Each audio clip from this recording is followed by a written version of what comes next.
देश का मिजाज वेस्ट। लेट्स माइक देश का मिजाज। और अब खबरें वेस्ट से। हिजाब को लेकर चल रहे विवाद पर AIMIM महाराष्ट्र के अध्यक्ष और पूर्व सांसद इम्तियाज जलील ने बिहार के मुख्यमंत्री नीतीश कुमार और मंत्री संजय निषाद पर तीखा हमला बोला है। उन्होंने कहा कि किसी महिला के हिजाब या पहनने में दखल देना न सिर्फ असंवैधानिक है, बल्कि ये उसकी गरिमा और धार्मिक स्वतंत्रता का खुला उल्लंघन है। उन्होंने चेतावनी देते हुए कहा कि अगर किसी को लगता है कि मुसलमानों की पहचान और इज्जत से खिलवाड़ किया जा सकता है, तो AIMIM उन्हें करारा जवाब देगी। जिन्हें लग रहा है कि हमारी हुकूमत है, हम किसी भी मुस्लिम बच्ची का नकाब खींच सकते हैं, कहीं पर भी कुछ भी हाथ डाल सकते हैं, शुक्र मान तू उत्तर प्रदेश के अंदर है। हमारे हत्थे चढ़ा होता तथा हम किसी को नहीं छोड़ते हैं, इनके बाप को नहीं छोड़े हमने, तो ये क्या चीज है। लेट्स माइक देश का मिजाज वेस्ट।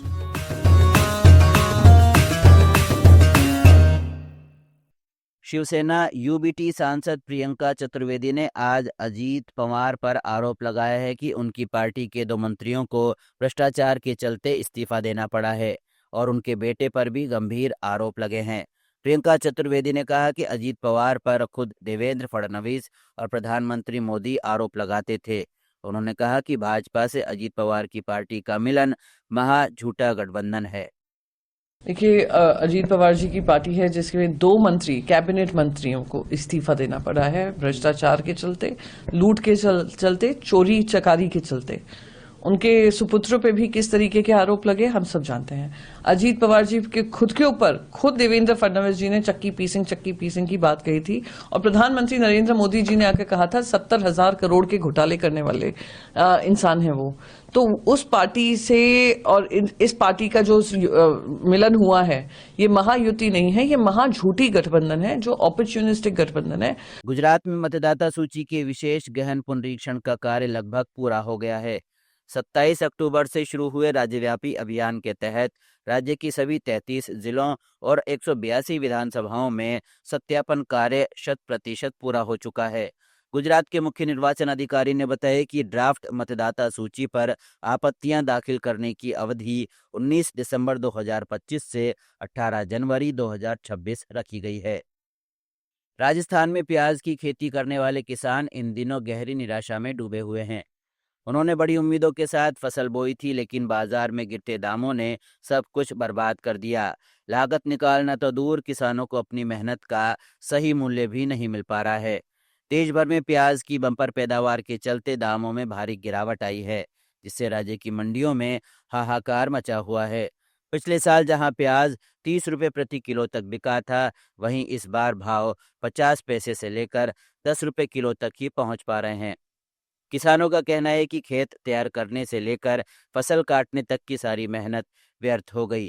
प्रतापगढ़ कृषि उपज मंडी में स्थिति और खराब है, जहां प्याज नीलामी के भाव इतने कम लगाए जा रहे हैं कि किसानों को मजबूरी में उन्हें बेचना पड़ रहा है।